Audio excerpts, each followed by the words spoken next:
जय गुरु जी, संगत जी, सबको मेरा कोटि कोटि प्रणाम। मेरा नाम नैन्सी और मैं जम्मू से बोल रही हूँ। आज मैं अपना शुक्राना सत्संग रिकॉर्ड कर रही हूँ। बहुत देर से गुरु जी मुझे मैसेज दे रहे थे शुक्राना कर, समहाउ नहीं हो पा रहा था और फिर मैंने डिसाइड किया कि मैं आज यानी कि 14 को करूँगी और आज थर्सडे भी है। तो बहुत देर से गुरुजी मुझे मैसेज दे रहे थे कि महाशिवरात्रि के लिए कि ये तेरी महाशिवरात्रि वरदान साबित होगी, बहुत अच्छी शिवरात्रि जाएगी। मैं बताना चाहूँगी संगत जी को कि इस 8 मार्च को महाशिवरात्रि तो थी ही, लेकिन हमारी वेडिंग एनिवर्सरी भी थी। तो गुरुजी की ये बहुत बड़ा गिफ्ट था मुझे, जो बहुत पहले ही मुझे इनवाइट आ चुका था, लेकिन जाना हो पाएगा कि नहीं ये डिसाइडेड नहीं था। फिर जैसे जैसे महाशिवरात्रि पास आती गई तो गुरुजी ने मुझे बताया कि मैं तुझे डबल ब्लेसिंग दूंगा, और साथ में एक जगह ये भी बताया कि मैं तुझे एक बार शुक्राना के बदले 7 ब्लेसिंग्स दूंगा। तो इस महाशिवरात्रि सबसे पहले तो मैं अपने हस्बैंड के साथ मॉर्निंग में शिवजी के मंदिर में गई। वहाँ पे जो हमारे यहाँ पे छोटा सा मंदिर है, वहाँ पे नाग देवता की बरमी भी है, तो हम लोग वहीं पे जाते हैं क्योंकि वहाँ पे थोड़ा काम एटमॉस्फेयर होता है, ज़्यादा धक्का नहीं होता है। तो हम लोग जब वहाँ पे गए संगत जी, तो हम 1-2 लोग ही थे, ज़्यादा नहीं थे। तो हमने सारी पूजा की, जल अभिषेक किया, पंचामृत अभिषेक किया, उसके बाद बेलपत्र फूल जो भी हमें चढ़ाना था शिवलिंग पे हमने चढ़ाया।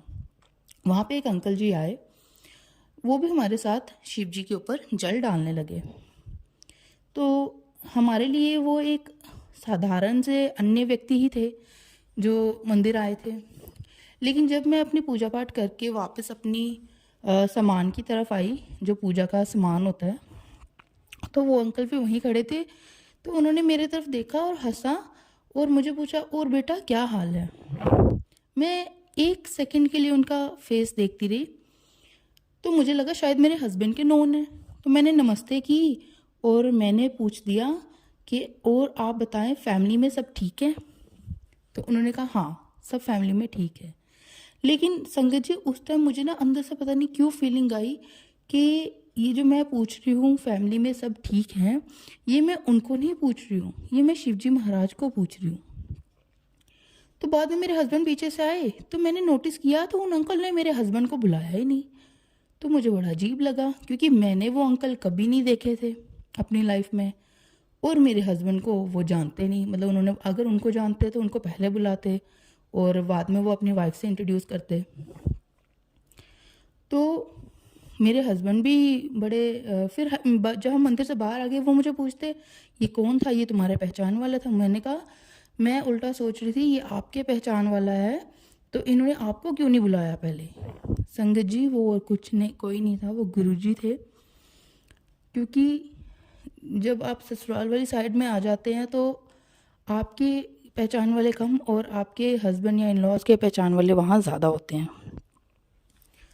तो उन्होंने मुझे पहचाना, वो भी इस साइड आके, और मेरे हस्बैंड से बिल्कुल बात भी नहीं की। और मैंने उन अंकल को कभी नहीं देखा अपनी लाइफ में, कभी नहीं देखा, ना मायके साइड से ना ससुराल साइड से।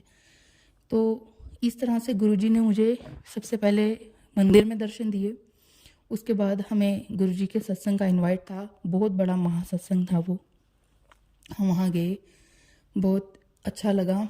मैंने गुरुजी से घर में ही प्रार्थना की, मेरी छोटी बच्ची है, मैंने कहा गुरुजी ये तंग ना करे, मैं आपका सत्संग अच्छे से अटेंड कर पाऊँ। जैसे ही हम वहाँ वेन्यू पे पहुँचे जहाँ सत्संग था, सबसे पहले मैं, मेरी मदर इन लॉ और मेरी सिस्टर इन लॉ हम साथ खड़े थे। गुरुजी जस्ट वहाँ पे एंटर हुए थे और हमें इतनी अच्छी गुलाब की खुशबू आई, हमने जी भर के उस खुशबू को लिया। कि जहाँ जहाँ से वो आ रही थी हम बस वहीं खड़े हो जा रहे थे कि मतलब कि आज हम जी भरे लें। क्योंकि उससे पहले एक दिन मैंने गुरुजी को कहा था, गुरुजी आपने मुझे फ्रेगरेंस मतलब ऐसे जी भर के नहीं दर्शन करवाए फ्रेगरेंस के, ऐसे हल्का सा देते हो फ्रेगरेंस का झोंका और चली जाती है।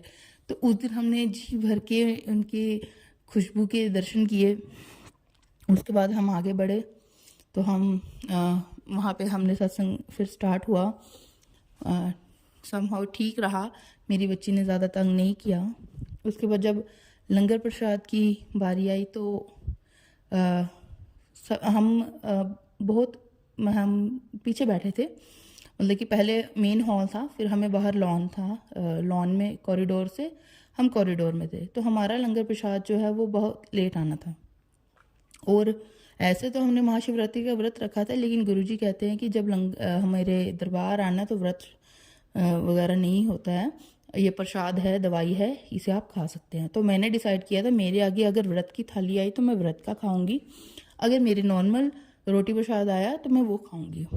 तो मेरी बच्ची तंग कर रही थी, तो मतलब बीच में वो सो गई सत्संग में 1 घंटा। उसके बाद जब वो उठी तो लंगर प्रसाद दे रहे थे वो, तो आंटी जी ने जो लाइन सेवक जो हमारे डिस्ट्रीब्यूट कर रहे थे, उन्होंने देखा शायद बच्ची को भूख लगी है, तो उन्होंने पहले ही मतलब कि इतने सारे लोग वहाँ थे, सबसे पहले मुझे प्लेट दे दी। जय गुरु जी। क्योंकि ये भी मैं रिलेट कर पा रही हूँ, क्योंकि संगत जी इससे पहले 8 मार्च से पहले मैंने 3 मार्च को सत्संग अटेंड किया था, उस पर मुझे लंगर प्रसाद की थाली सबसे एंड में दिलवाई थी गुरुजी ने। क्यों? क्योंकि मैंने एक दिन बोला था कि मुझ में पेशेंस कम है, तो गुरुजी मेरा पेशेंस टेस्ट कर रहे थे, वो हुआ। और उस दिन मेरा पेशेंस टेस्ट करने में जब मैं पास होगी तो गुरुजी ने सबसे नेक्स्ट सत्संग में सबसे पहले थाली मुझे दिलवाई। मेरी बच्ची ने खाने से मना कर दिया, तो वो लंगर प्रसाद फेंक तो नहीं सकते, रख तो नहीं सकते, वो भी मैंने खाया। क्योंकि जब बच्चा नहीं कुछ छोड़ता भी है या नहीं खाता है, वो माता पिता की रिस्पॉन्सिबिलिटी है कि प्रसाद को जाया ना जाने दे। तो मैंने वो खा लिया सबसे पहले, बाकी सब अभी थे लाइन में, उनको मिलना था। तो फिर मेरे हस्बैंड भी आगे बाद में, तो मैं लंगर प्रसाद वो दे रहे थे, तो बाकी सबको मिल गया। तो एक प्लेट मैंने उनके लिए ली, तो मैं उनको दे रही थी तो उनको ऑलरेडी किसी से मिल गई, तो जो उनकी प्लेट मैंने ली, अब वो भी मेरे मतलब ये आशीर्वाद था, तो वो भी मुझे खानी दे रही। इस तरह से मुझे 2 बारी लंगर प्रसाद मिला। अब मेरे हस्बैंड अपना लंगर प्रसाद खा चुके थे, तो हमारे डैडी जी जो पीछे सबसे एंड में चेयर पे बैठे थे, उनको अभी तक थाली नहीं पहुंची थी, तो मैंने उनको कहा कि आप उनको भी दिलवाओ। तो जैसे वो वहाँ पे लेने गए तो आगे डैडी जी कहते हैं नहीं मैं व्रत वाला खाऊंगा, तो उनके हाथ में जो थी वो भी उनको खानी पड़ी। तो इसी तरह हमें हस्बैंड और वाइफ को गुरुजी ने डबल डबल ब्लेसिंग से ब्लेस किया। उसके बाद संगत जी मेरे मदर लॉ बैठे थे, अचानक से एक आंटी जी सामने से आए और उनके हाथ में गुरुजी का पॉकेट स्वरूप दे के चले गए। जय गुरु जी। उसके बाद हम आज्ञा लेने गए अंदर हॉल में हम जैसे गए तो हम सबको एक एक पॉकेट स्वरूप फिल से मिला। जय गुरु जी। उसके बाद हम लोग बाहर जब जाने लगे तो एक अंकल जी गुरु जी के स्वरूप येलो चोले में फिर से डिस्ट्रीब्यूट कर रहे थे, तो हमारी फैमिली मेम्बर्स में जिसको नहीं मिला था उसे भी वो मिला। इस तरह से हमें टोटल 7 स्वरूप ब्लेसिंग हमारी पूरी फैमिली मेम्बर्स को मिल गई। 2 मम्मी को मिली, 2 डैडी को मिली, इस तरह से 2 मेरे हस्बैंड ने ली, तो 1 मैंने ली। इस तरह से वो हमें 7 ब्लेसिंग्स मिली। और डबल ब्लेसिंग जो हमारा एनिवर्सरी के तौर पे गुरुजी ने हमें दी कि आज आपकी एनिवर्सरी है, चलो आप पेट भर के इंजॉय करो, खाओ, तो वो भी हमें मिली। तो इस तरह से मेरी महाशिवरात्रि बहुत ही अच्छी बनाई। गुरुजी ने साक्षात दर्शन दिए उन अंकल के रूप में। मैं भूल नहीं सकती अपनी इस एनिवर्सरी को। बहुत ही रोचक, बहुत ही एक्साइटेड आप कह सकते हैं, बहुत ही मज़ेदार एनिवर्सरी डे था, धार्मिक एनिवर्सरी डे था। और नेक्स्ट डे हमने हमारा जो केक कटिंग सेलिब्रेशन था घर पे रखा था कुछ रिलेटिव्स के साथ। तो संगत जी ये जो नेक्स्ट हमारा सेलिब्रेशन था ये भी सडनली 2 दिन पहले ही डिसाइड हुआ था। पहले हम लोग बाहर जाके कुछ खाने पीने का ही सोच रहे थे, तो गुरुजी ने पहले ही बहुत पहले मुझे हिंट दे दिया था कि तेरे घर रौनक लगन वाली है ना, लेकिन मैं तब नहीं जान पा रही थी कि रौनक किस टाइप से लगेगी। तो रौनक लगने वाली थी, सारे रिलेटिव्स इकट्ठे हुए थे, हंसी मजाक चल रहा था। तो गुरुजी ने वो भी मुझे पहले ही बता दिया। जय गुरुजी। संगत जी उसके बाद बीच में 8 मार्च से पहले गुरुजी ने एक बार मुझे रोटी में त्रिशूल के दर्शन दिए।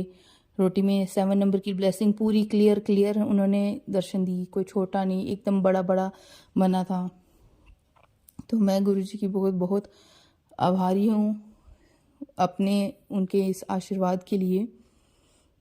उसके बाद संगत जी थोड़े दिन जैसे ही हुए तो आज कल का सत्संग मैं आपको सुनाना चाहूँगी। कल क्या हुआ, मैं फेसबुक ऊपर छत पे कुछ रिपेयर कर रही थी।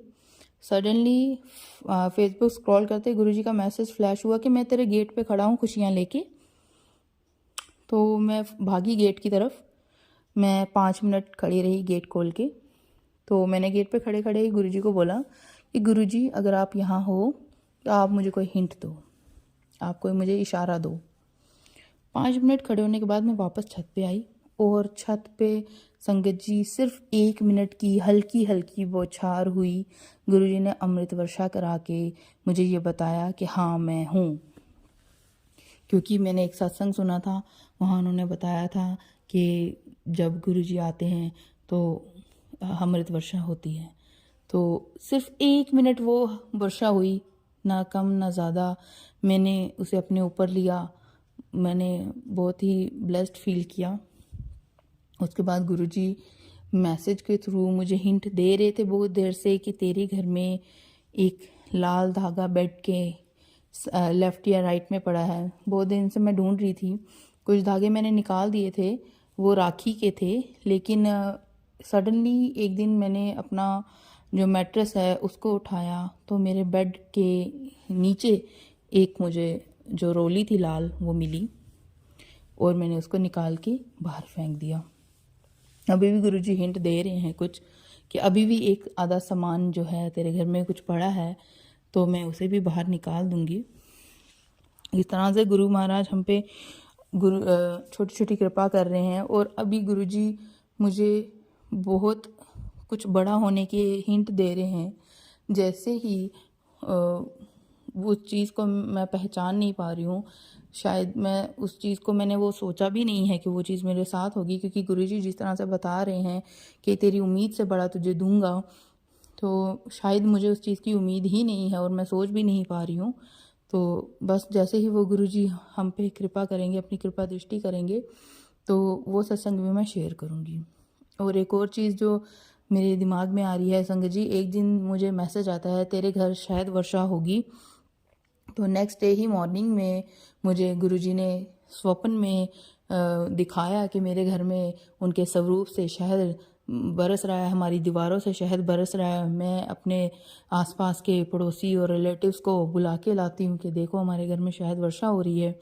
तो ये उन्होंने मुझे स्वप्न में दिखाया, और गुरुजी का स्वप्न दिखाना मतलब रियलिटी ही है। वो वर्षा सच में आपके घर में ही होती है, वो आशीर्वाद सच में गुरुजी आपको देते हैं। तो उससे उस दिन एक दिन पहले भी उन्होंने बताया कि मैं गणेश जी के साथ आऊँगा। फिर भी नेक्स्ट डे मुझे एक ड्रीम आया जिसमें गुरुजी किसी रूप में आते हैं, उनके साथ कोई छोटा सा टीनेजर बच्चा आता है, तो वो गणपति जी आते हैं। गुरुजी ने मुझे सब ड्रीम में ही बताया कि मैं और गणेश जी तेरे घर आए हैं। तो वो भी मेरे गुरुजी ने सच किया।